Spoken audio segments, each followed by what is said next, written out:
The crayons were the first thing that felt wrong. Not the crayons themselves, they were just standard-issue wax sticks. But the way the children used them. All 20 kids in the Selene Commons, from toddlers to 10-year-olds, sat at the low tables, hunched over sheets of flimsy recycled paper. They were silent. Not the happy, focused silence of creation, but a deep, unnerving quiet, like a held breath.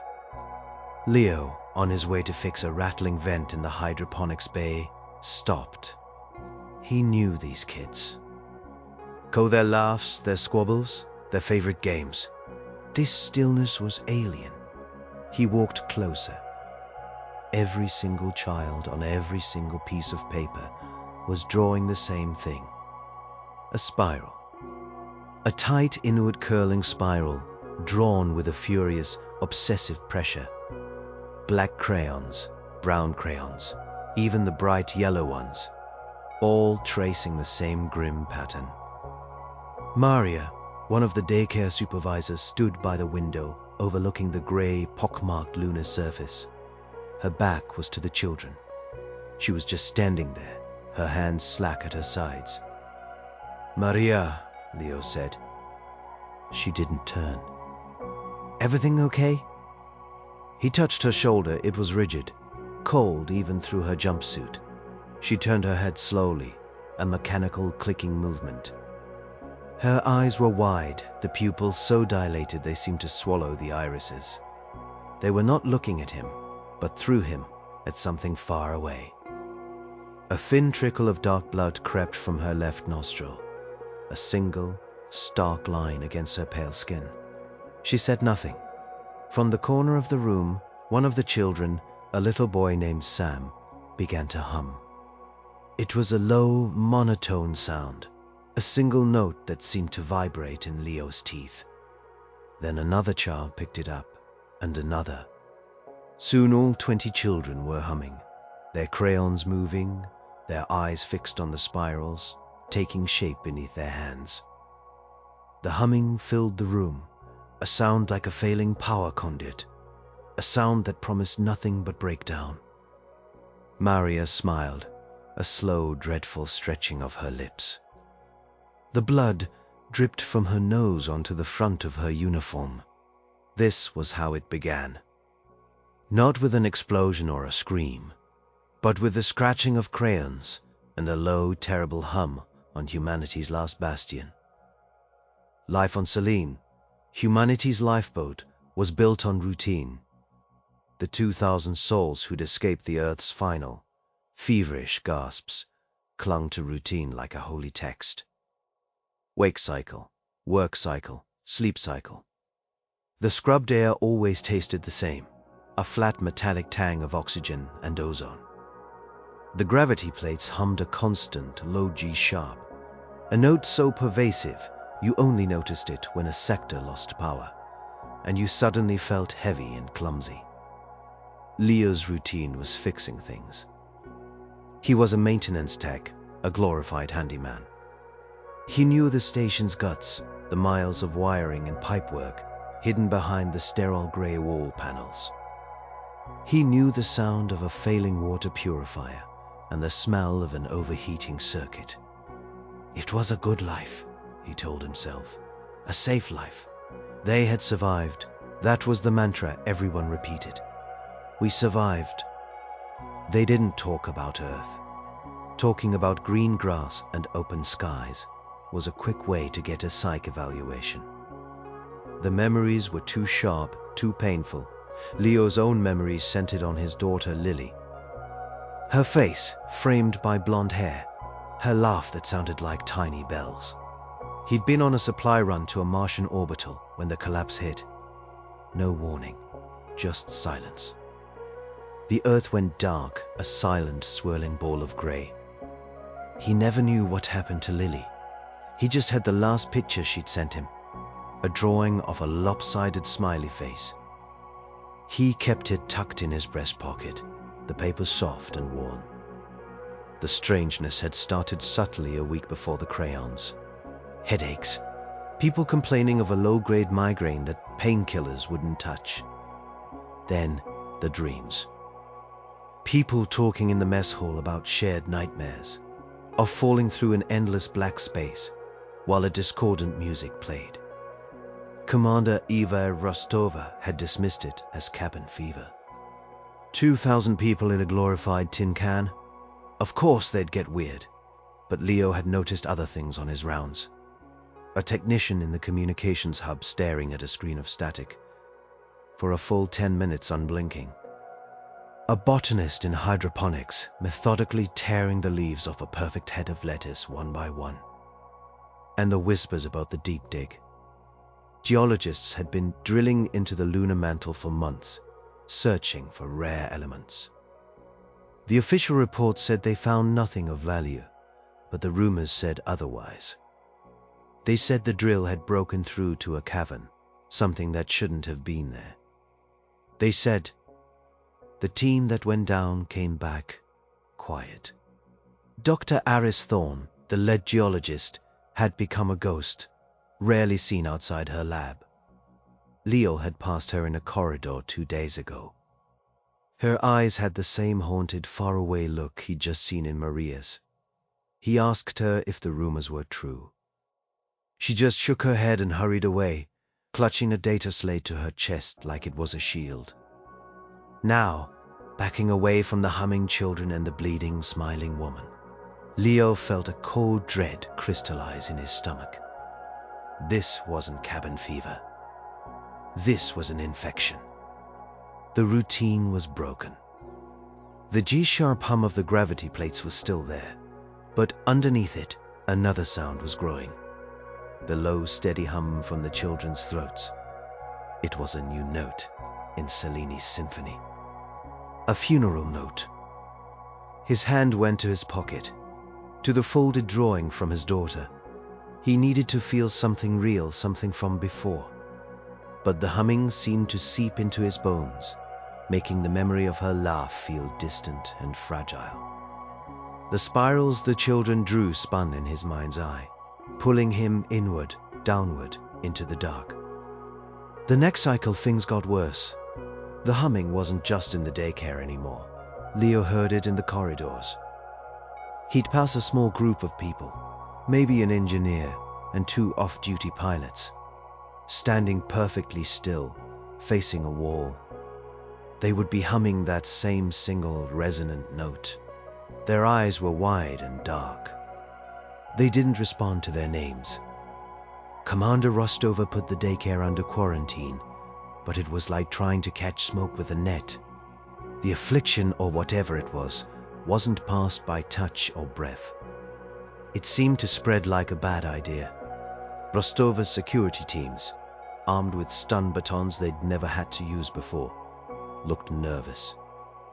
How do you police a blank stare? How do you arrest a hum?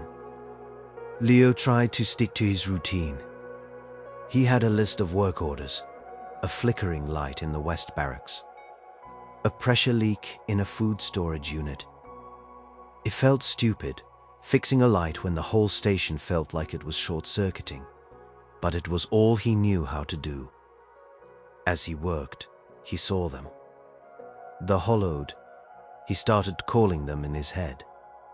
They weren't people anymore. They were empty shells animated by that terrible sound.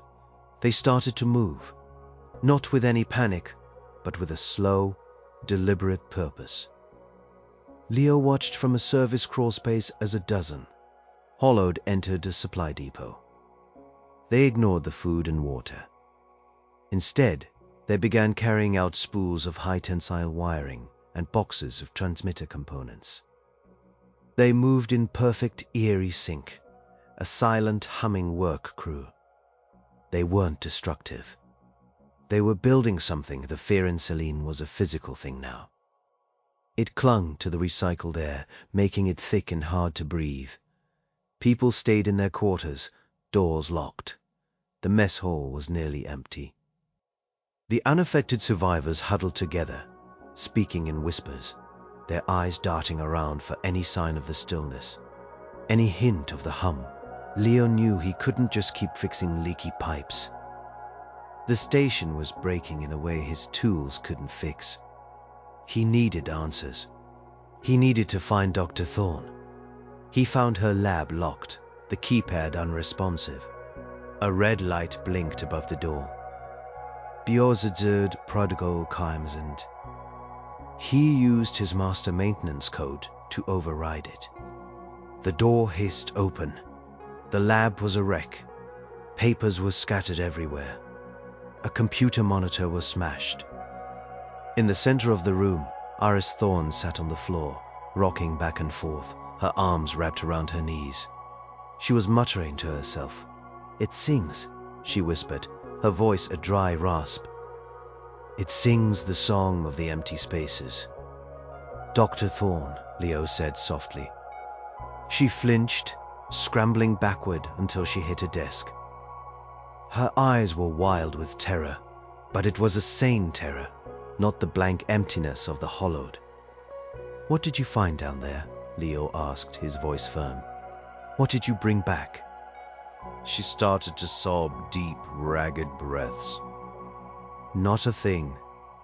An idea, a sound trapped in crystal."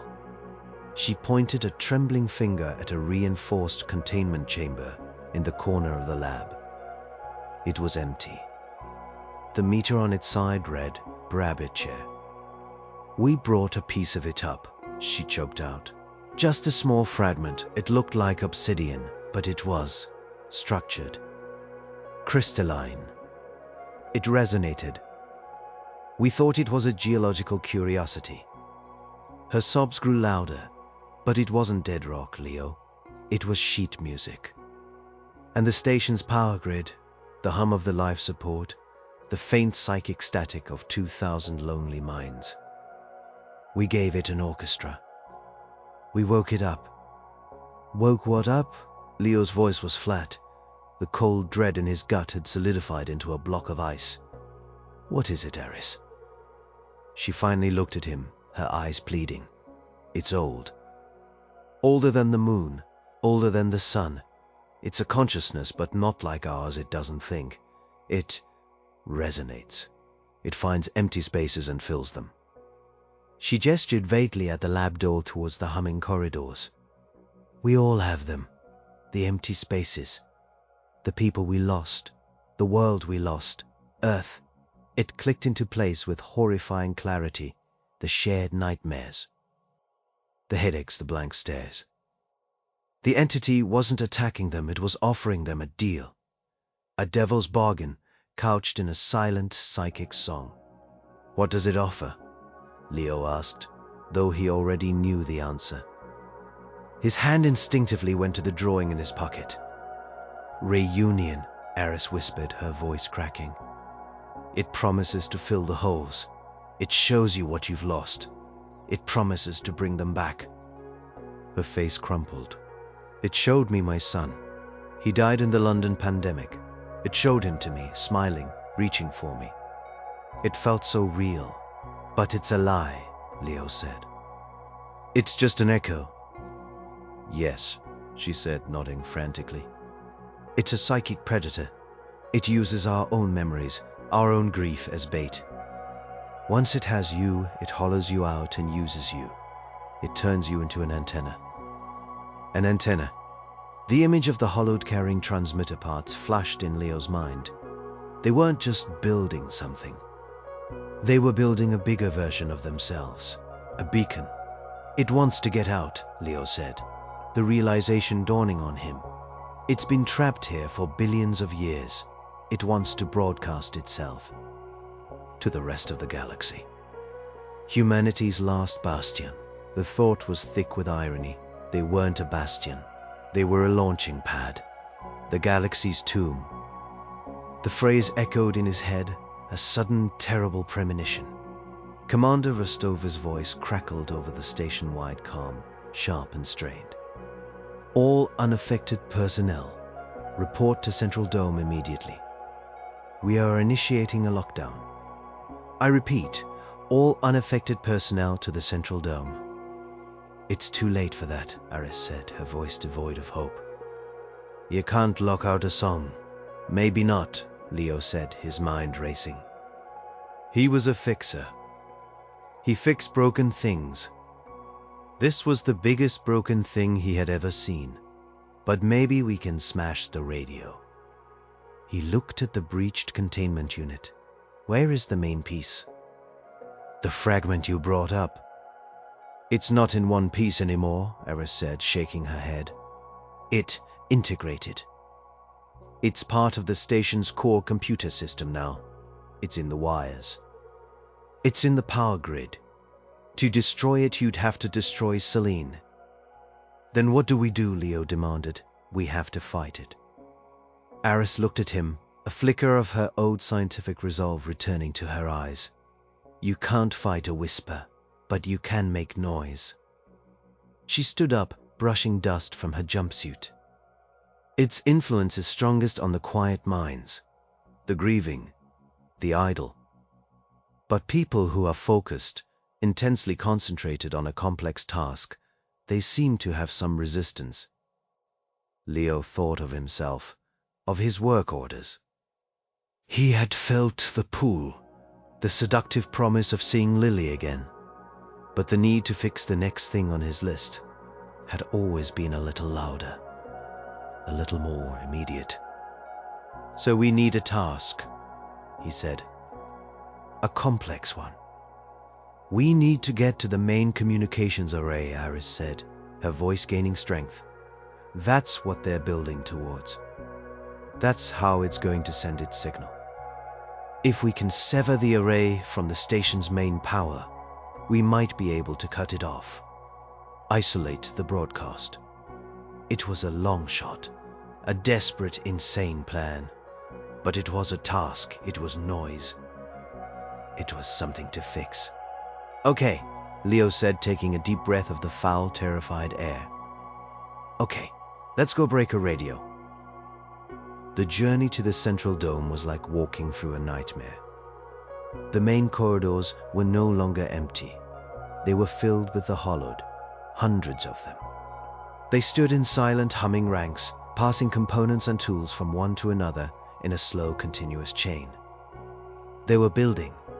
From every side corridor, more of them emerged, their movements fluid and synchronized, like a colony of insects. They paid no attention to Leo and Eris as they slipped past, hugging the walls. It was the most terrifying part. They weren't a threat to be fought, but an environment to be navigated. It was like they were already ghosts, haunting a world that no longer belonged to them. The central dome was a vast, open space under a thick, plasteel canopy that showed the black, star-dusted sky and the curve of the dead earth. This was where they held station-wide meetings, where they celebrated the small victories. Now it was a scene of panicked, huddled chaos. Commander Rostova stood on a crate, her face pale and grim, a plasma rifle held tight across her chest. About 300 people, less than a sixth of the station's population, were gathered around her. They were the loud ones, the angry ones, the terrified ones, the ones whose sheer panic was a form of noise that kept the whisper out. We've lost contact with the outer sectors, Rostova was saying, her voice echoing in the cavernous space. Security teams are not responding. The entity, whatever it is, controls most of the station. Leo and Eris pushed through the crowd. Commander, Leo called out. Rostova's eyes found him. There was a flicker of relief. Leo, Dr. Thorne, I was told you were gone. Not yet, Eris said, her voice tight. Commander, lockdown won't work. We know what it's doing. It's turning the station into a broadcast antenna. She quickly explained their theory. The crystal, the psychic song, the plan to use the main communications array. As she spoke, a low, resonant hum began to vibrate through the floor plates of the dome. It was louder now, deeper. The song was getting stronger. Outside the dome's main entry ports, ranks of the hollowed had appeared. They weren't trying to get in. They were just standing there, waiting, watching, building. From their position in the dome, they could see the main communications tower that rose from the station's surface. And they could see dozens of hollowed in spacesuits, crawling over it like ants, welding new pieces into place, reshaping it into something new and monstrous. "My God," Rostova breathed, lowering her rifle slightly. "They're turning it into a spike." "We think we can stop it," Leo said. "We need to get to the tower's primary power conduit. It runs through the maintenance tunnels beneath this dome. If we can overload it, we can fuse the whole system. The tower will go dark." Rostova looked from Leo to the silent, watching army of hollowed, then up at the desecrated tower. Her authority was gone. Her security force was gone, her station was gone. All she had left was a choice. "How do we get there?" she asked, her voice hard as steel. "The tunnels are sealed from here," Leo said. "But I know a way. A service hatch in the old geothermal exchange unit. It's a tight crawl, but it'll get us to the main conduit chamber. A handful of us against them?" A man in the crowd yelled, his voice cracking with fear. Before anyone could answer, a new sound cut through the air, a child's laugh. It wasn't a happy sound. It was thin and cold. It echoed through the dome, but it didn't seem to come from the speakers. It seemed to come from inside their heads. Leo froze. He knew that laugh. It was the last thing he remembered, the sound of his daughter playing in a park on a sunny afternoon, on a world that no longer existed. "Lily?" he whispered, his heart seizing in his chest. A small figure flickered at the edge of his vision. A girl in a yellow dress with blonde hair. She was smiling at him, beckoning. "Daddy," the voice whispered in his mind. "Come play with me." The illusion was perfect. It wasn't just a sight or a sound, it was a feeling. The warmth of a summer day, the smell of cut grass, the weight of his daughter's small hand in his. The gray, sterile dome melted away, replaced by the vibrant green of a park he hadn't let himself remember for years. Lily was there, her laugh echoing, her arms outstretched. The fear, the humming, the cold dread, it all vanished, replaced by an overwhelming wave of love and relief. He had found her. She was safe. He took a step towards her, a sob of pure joy catching in his throat. "Leo, no!" Aris's voice was a distant shout, a disruption in his perfect world. He ignored it. Lily was right there. All he had to do was walk to her. "Leo, fight it!" Another voice, harsh and commanding. "Rostova!" A sharp pain bloomed on his cheek. The park flickered. The green bled to gray. Lily's face began to distort, her smile stretching into a silent scream. Her eyes becoming dark, empty pits.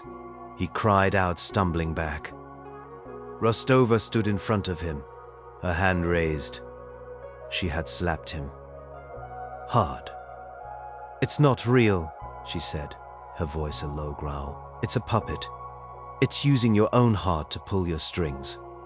The illusion shattered. The park was gone. The dome was back, cold and gray. The figure of his daughter dissolved into shimmering motes of light. The beautiful laugh was replaced by the deep, steady hum of the hollowed. Leo swayed, the psychic whiplash making him nauseous.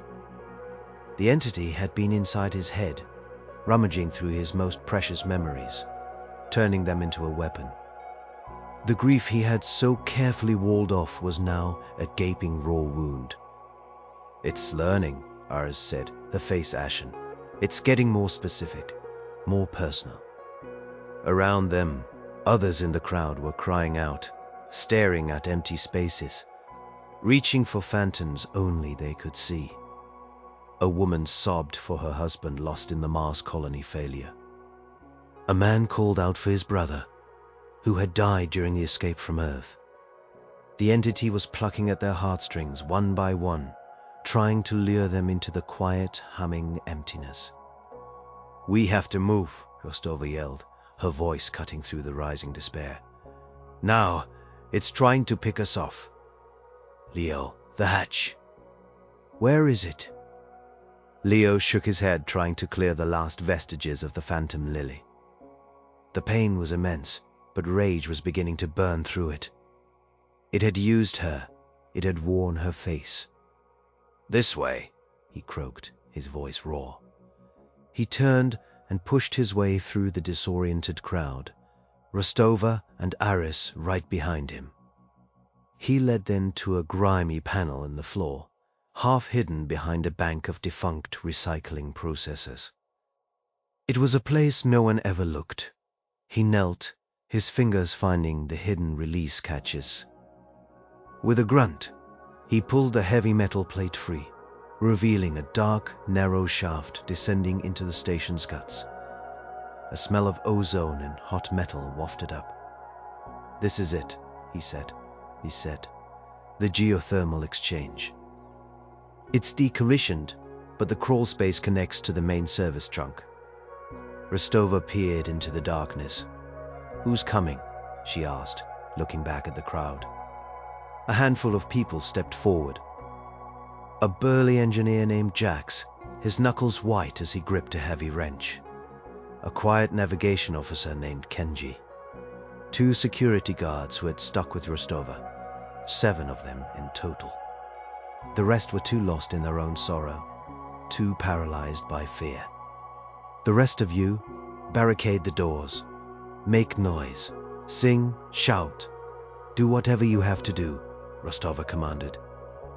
"Don't let the quiet in." She turned back to the hatch. "Let's go." Leo went first, lowering himself into the cramped shaft. The air was close and hot. The only light was from his headlamp, cutting a narrow beam through the thick darkness. The humming was fainter here, muffled by layers of rock and metal, but it was still present, a constant pressure at the edge of hearing. He was a fixer, going into the broken places. But this time he wasn't just fixing a machine. He was fighting a ghost that wore his daughter's face. And as he began to crawl through the tight, dark space, a cold resolve settled over him. He wasn't just going to break its radio, he was going to make it pay. The crawl space was a claustrophobic hell. It was a maze of pipes, conduits and structural supports, all coated in a fine layer of grey dust. Leo led the way, his headlamp beam dancing ahead. Every scrape of metal, every drip of condensation echoed in the tight confines. The silence between the sounds was thick with tension. Behind him, he could hear the labored breathing of the others. The journey was slow and agonizing. At one point, Jax, the big engineer, got his pack caught on a bundle of wires, and for a terrifying minute they thought he was stuck for good. But they worked together, pushing and pulling until he was free. They were a tiny island of focused effort in a station that had succumbed to stillness. After what felt like hours, Leo saw a change in the tunnel ahead. A faint, pulsing blue light. "We're close," he whispered back to the others. "That's the access chamber for the power conduit." The humming was stronger here. It vibrated up through the metal floor, a physical presence that made his teeth ache. It seemed to be coming from the blue light. He reached the end of the crawl space, which opened into a small grated catwalk, overlooking a much larger chamber. Leo peered through the grate. The chamber below was a cathedral of technology. In its center was the main power conduit, a massive, arm-thick cable, humming with the energy that kept Selene alive. It glowed with a faint blue Cherenkov radiation. But it was not alone. Standing around the conduit were a dozen of the Hollowed. They weren't building anything here, they were guarding it. They stood perfectly still, their blank eyes fixed on the glowing cable, their bodies humming in unison with the power flowing through it. And in the center of the group, standing so close to the conduit that the radiation should have been cooking him, was the little boy, Sam. The boy from the daycare who had been the first to hum. His eyes were wide and completely black, and he held a single black crayon in his hand. He wasn't drawing on paper. He was slowly, methodically drawing a spiral on the casing of the main power conduit itself. The sight sent a chill down Leo's spine. Sam was the focal point, the conductor of this terrible orchestra. "They know we're here," Aris whispered from behind him. She was right. The moment she spoke, all 12 of the Hollowed, including Sam, turned their heads in perfect sync. They looked up at the grated catwalk, their dark, empty eyes staring directly at them. They didn't move to attack. They just watched. And the humming intensified, pressing in on them a wave of pure psychic pressure. It wasn't a sound anymore, it was a weapon. "It's trying to get inside," Kenji the navigator gasped, clutching his head. I see the stars going out." "Don't look at them," Rostova ordered, her voice strained. "Focus on the conduit." "Leo, what's the plan?" Leo's mind raced, fighting against the crushing mental static. "The overload control is on the far side of the chamber. I have to get to that panel. If I can initiate a feedback loop, it will build to a critical failure. It'll fuse the whole line." "They'll stop you before you take 2 steps, Jax grunted, hefting his wrench. "Then we make a distraction," Rostova said. She unslung her plasma rifle. "Jax, Kenji with me. We draw their attention. Thorn, you stay with Leo. You guide him. You are the only one who knows what this thing really is. Eva, you can't fight them," Iris pleaded. "You'll just become one of them." Rostova gave her a grim smile. "I've been a commander my whole life, Doctor. I give orders. I maintain control. That's my noise. Let's see if it's loud enough." She chambered a plasma bolt. The sharp, metallic click was a defiant sound in the humming darkness. "Leo, when we move, you run. Don't stop. Don't look back. Just get to that panel." Leo nodded, his heart pounding against his ribs. He looked from Rostova's determined face to the blank, waiting stare of the Hollowed below. He thought of the phantom of his daughter, the memory twisted into a lure. The rage came back, cold and sharp, a tool he could use. He was ready. "On my mark," Rostova said, taking aim. The air crackled with anticipation. The final battle for the soul of humanity's last hope was about to begin in a dusty maintenance tunnel, fought by a handful of terrified people against an enemy that wasn't even there. "Mark!" Rostova's voice was a thunderclap in the oppressive quiet. She, Jax, and Kenji dropped from the catwalk to the floor below, landing with heavy thuds. The plasma rifle roared, spitting a bolt of blue-white energy that sizzled past the Hollowed and slammed into the far wall, leaving a molten crater. The Hollowed didn't flinch. They didn't even seem to notice the violence.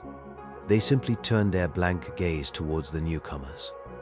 The humming intensified and the air grew thick and heavy. "Go, Leo, go," Aris yelled, pushing him. Leo scrambled along the catwalk to a service ladder and slid down, his boots hitting the floor with a clang. He didn't look at the unfolding confrontation. He just ran, his eyes locked on the control panel across the room. It glowed with a soft green light, a beacon of hope in the blue-lit chamber. The psychic pressure was immense. It was a physical force trying to slow him down, to cloud his mind. Whispers slithered into his thoughts, not just Lily's voice now, but others. His mother, who died when he was a boy. A friend from basic training. Voices of the dead resurrected as hooks to snag his soul. He gritted his teeth, focusing on the panel. The schematics he had memorized, the sequence of commands he needed to enter. That was his noise. The technical precision of his job. Behind him, he heard a cry of pain. He risked a glance over his shoulder. Kenji was on his knees, hands clamped to his head, his face a mask of agony. Jack stood over him, swinging his heavy wrench at the empty air, roaring in fury as he fought his own invisible demons. Rostova was the only one still fighting. She was firing methodically, not at the hollowed, but at the equipment around them, creating showers of sparks and loud, percussive bangs. She was making noise, physical and chaotic. The hollowed began to move towards her, not with speed, but with a slow, inexorable glide. They were drawn to her defiance. They were going to silence her. Leo reached the panel. His hands flew across the keypad, his fingers slick with sweat. He pulled up the power routing schematic. The commands were complex, designed to be foolproof against accidental overload.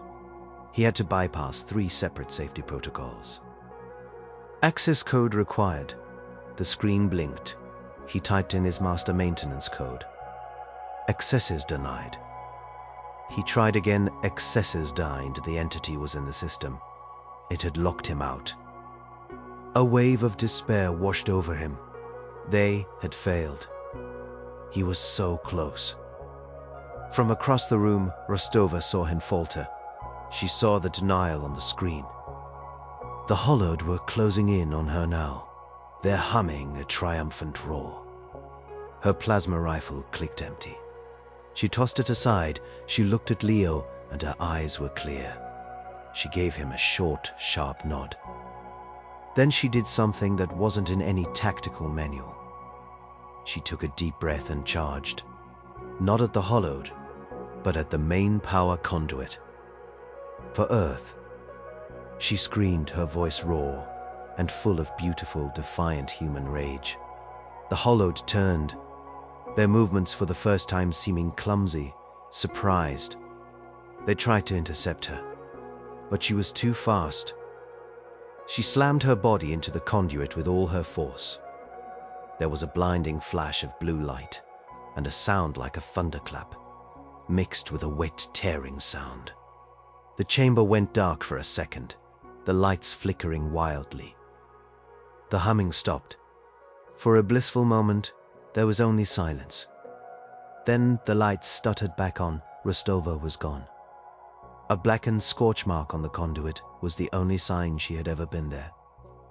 Her sacrifice, the sudden, violent surge of her life force grounding out into the system, had created a momentary disruption. The hollowed stood frozen, their heads cocked as if listening for a lost signal. On the panel in front of Leo, a new message flashed. System shock. Sci-Fi Prodicons offline. Malgom's engaged. She had bought him an opening. With tears blurring his vision, Leo's fingers flew across the keyboard, initiating the feedback loop. The hum of the conduit began to rise again, but this time it was different. It was a high-pitched whining scream of tortured machinery. A red light began to flash on the panel. Taptophorophic failure. Imminent. The hollowed, including the boy Sam, turned their heads back towards Leo. The blankness in their eyes was gone, replaced by a look of dawning, cosmic rage.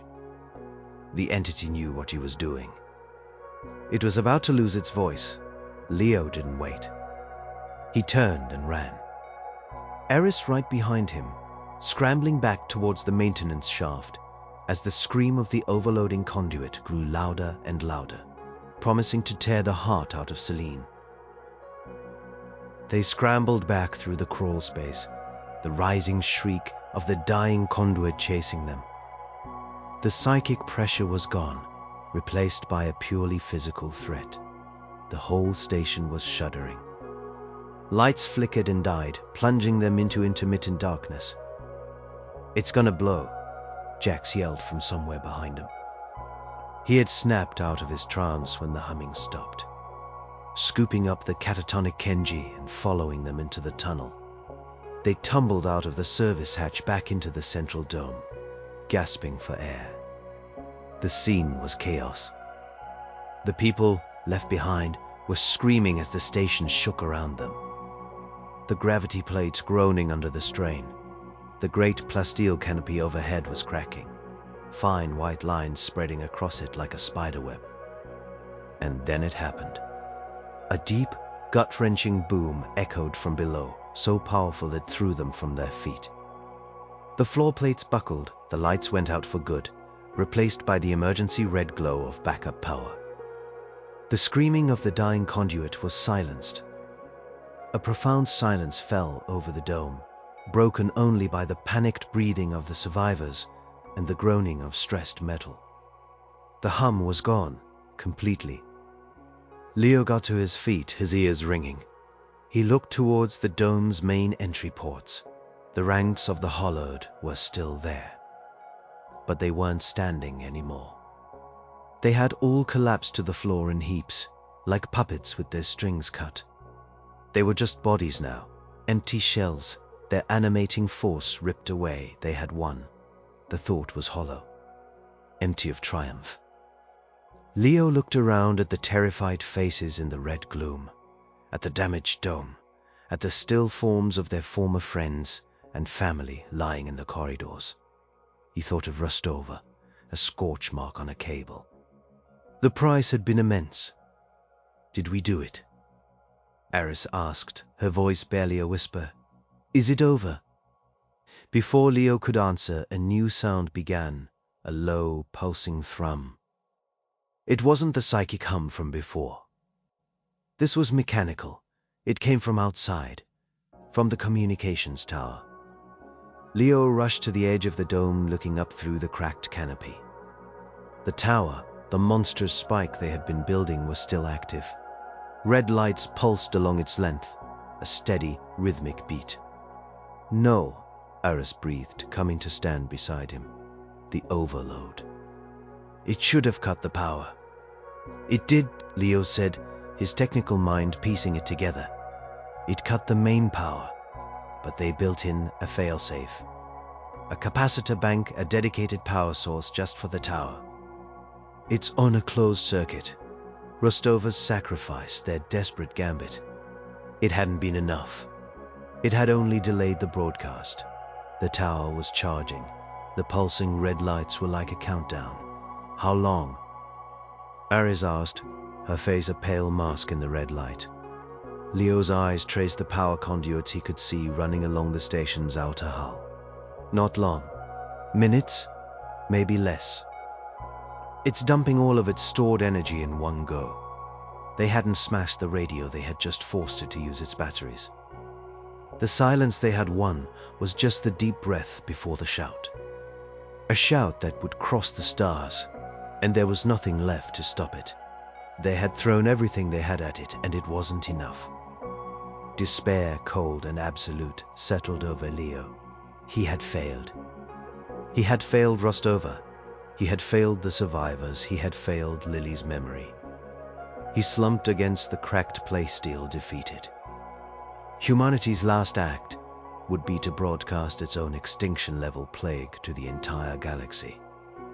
They were a cosmic poison pill, and the timer was running out. As despair threatened to swallow him whole, Leo's hand went to his pocket.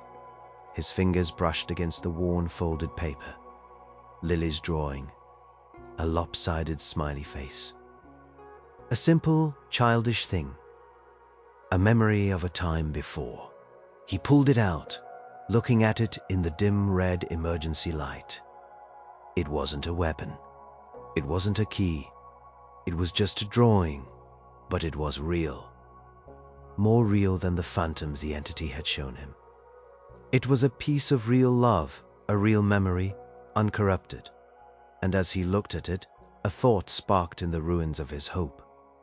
A fixer's thought, a desperate, insane, last-ditch idea. The geothermal exchange, he said, his voice quiet.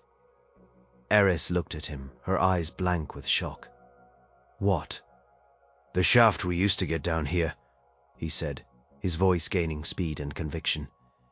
"It's a decommissioned geothermal exchange unit. The drills are still down there.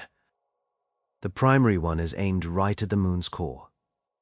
Eris's eyes widened as she understood. "Leo, no. The station's reactor is stable. But the geothermal tap, that's a direct line to the mantle.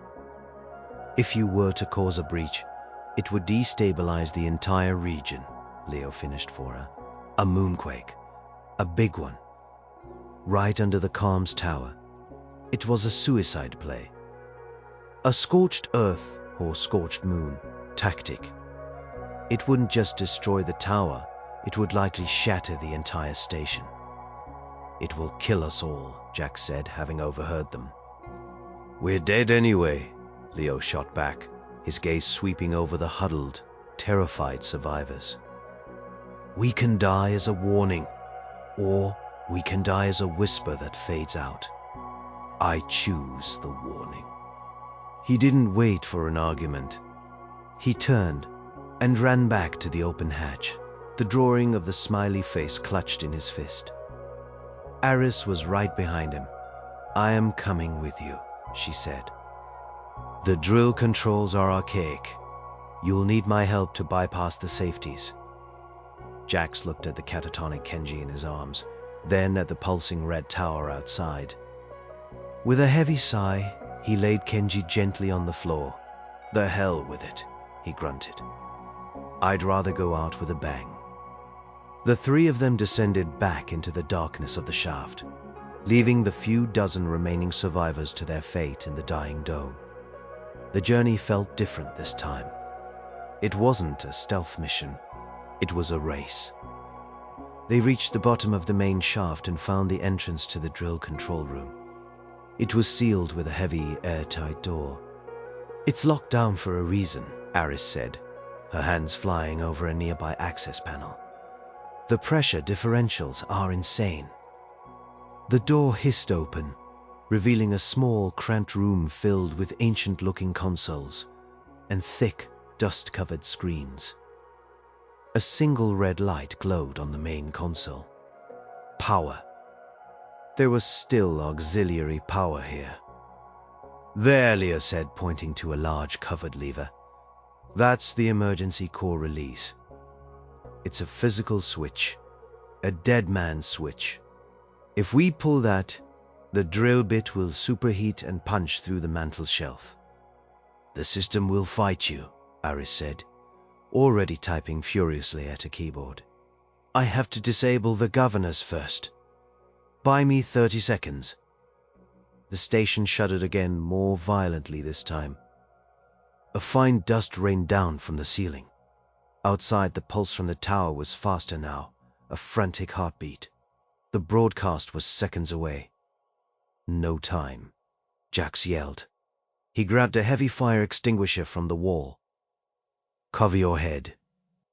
He swung it like a baseball bat, smashing it into the console Eris was working on. Sparks flew. Alarms, thin and reedy, began to blare. "Jax, you idiot," Eris screamed. You just bypassed everything." The screen in front of her flashed with a single word. "Warning, containment failure." The big red lever's cover popped open. "Guess that works too," Jax said with a grim smile. Leo looked at Eris, at Jax, at the red lever. This was it. The final fix. He thought of Lily, not the phantom, the real girl. He imagined her looking at the stars. He was doing this so that some other little girl on some other world could keep looking at them without hearing the terrible silent song from the void.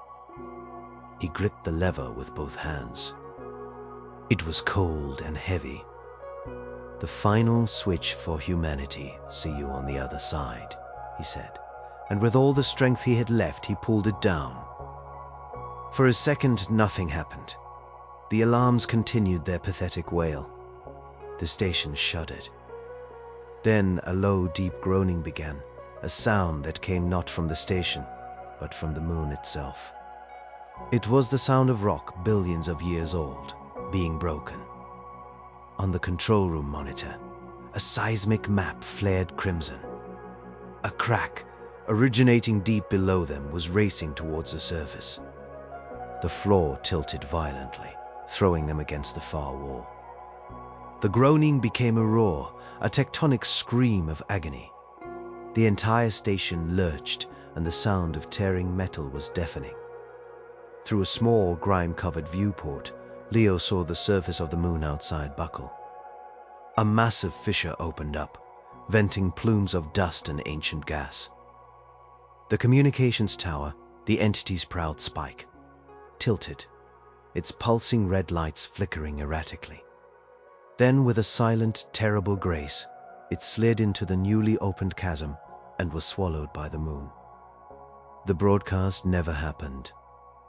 The song was silenced for good. Leo felt a moment of fierce, impossible triumph. They had done it. They had actually done it. The feeling was immediately erased by the station, ripping itself apart. A main support beam snapped with a sound like a cannon shot, and the ceiling of the control room buckled inward. Jax shoved Leo and Aris towards the doorway. "Go, get out," he yelled, holding up the collapsing ceiling with his sheer, desperate strength. Leo and Aris scrambled back into the service shaft as the control room imploded behind them, burying the big engineer under tons of rock and metal. They clawed their way upwards, the shaft twisting and breaking around them. They were climbing through the station's death throes. They emerged back into what was left of the central dome. The red emergency lights were dead. The plasteel canopy had shattered completely, leaving them exposed to the vacuum of space. But the station's emergency force fields had kicked in over the breach, a shimmering, transparent wall holding the precious thinning air inside. Most of the other survivors were gone, sucked out into the void or crushed by the collapse. Only a handful remained, clinging to wreckage, their faces frozen in shock. The shaking subsided, replaced by an eerie silence. What was left of Selene, a jagged ruin of the central dome, and a few attached corridors, drifted, mortally wounded. Leo, Aris, and maybe 5 others were all that was left of humanity. They had survived. Again. The mantra felt obscene now. Leo stumbled to the shimmering force field and looked out. He saw the raw, gaping wound they had torn in the moon. He saw the wreckage of their home floating in the black. And he saw the earth a silent grey monument to their first failure. Aris came to stand beside him. She was crying silently, tears tracking paths through the dust on her face. "We saved them," she whispered. "Whoever is out there, we saved them." Leo wanted to believe her. He stared out into the endless, star-dusted black. He looked for a long time. Then he saw it. Far away, in the direction of the constellation Cygnus, a single star winked out. It didn't explode. It just vanished, as if a light had been turned off. He stared, thinking it was a trick of his eyes, of the shimmering force field. But then another star, closer, in the constellation Lyra, did the same. It just went dark. And then another. And another. A creeping, silent darkness was spreading across the heavens. The broadcast. It hadn't been stopped. Their last second's suicidal act had only destroyed the primary transmitter. The entity, the song, had been broadcasting on a low, subtle frequency for days. From every wire. From every humming light panel. From every hollowed human antenna. The tower was just meant to be the final, deafening crescendo. They hadn't stopped the whisper. They had only stopped the shout. The signal was already out there. It had been traveling at the speed of light, and it was arriving. Leo looked at Aris. She saw it too. The hope in her eyes died, replaced by a horror so profound it had no name. They hadn't saved anyone. All they had done was secure a front-row seat to the end of everything. Humanity's last bastion was a tomb, yes, but they had misjudged the scale. They looked out from their broken lifeboat, two of the last humans in existence, and watched as the galaxy became a graveyard.